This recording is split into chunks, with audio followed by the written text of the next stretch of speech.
రంగారెడ్డి జిల్లా సమీకృత కార్యాలయంలోని 78వ స్వాతంత్ర్య దినోత్సవ వేడుకలను ఘనంగా నిర్వహించారు.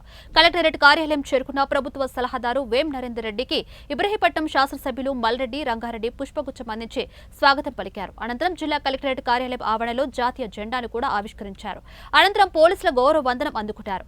ఈ సందర్భంగా వేం నరేందర్ రెడ్డి మాట్లాడుతూ ప్రభుత్వం ప్రవేశపెట్టిన సంక్షేమ పథకాల గురించి వివరించారు. ఎన్నికల సమయంలో ఇచ్చిన హామీ ప్రకారమే రైతు రుణమాఫీ చేసి చూపించామని ఆయన తెలిపారు.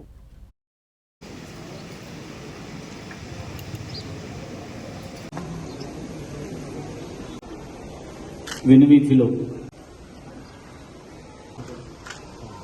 గౌరవ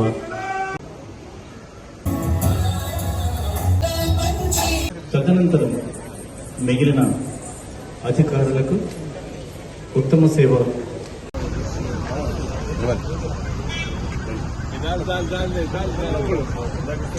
ప్రకటించిన రైతు రిజిస్ట్రేషన్ కు అనుగుణంగా దేశంలో ఎక్కడ లేని విధంగా రైతన్నలకు 2 లక్షల రూపాయల వరకు ఏకకాలంలో రుణమాఫీ చేసే కార్యక్రమాన్ని విజయవంతంగా అమలు చేస్తున్నాం. మన జిల్లాలో మొదటి దశలో 49,471 మంది రైతులకు 257 కోట్ల 19 లక్షల రూపాయలు రుణమాఫీ కాగా, రెండవ దశలో 22,915 మంది రైతులకు 218 కోట్ల 13 లక్షల రూపాయలు మాఫీ చేయడం జరిగింది.